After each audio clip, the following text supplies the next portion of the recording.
Hey everyone, Jason here from Makera with another Carvera how-to, and in this one we're learning about the scan margin feature. After loading a file into the Carvera controller app, we can press the config and run button. Here we see some options for preparing our design to be manufactured. Under adjusting the origin position, scan margin is an option that can either be on or off. Toggling this will outline the perimeter of our part in a bold green line when enabled. But what does this do? Well, when scan margin is enabled, the Carvera will actually trace the outline of our shape and display that using a laser pointer that's built into our wireless Z probe. This is completed before the Carvera starts the Z probing sequence, and this should be displayed clearly on the stock of your material.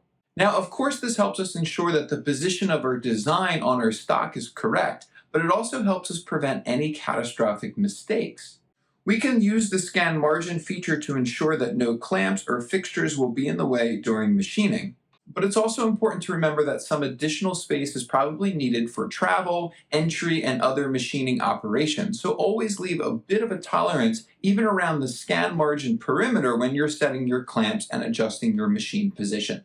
Thanks for watching, and please don't forget to subscribe and check out the Makera channel for more how-tos and guides.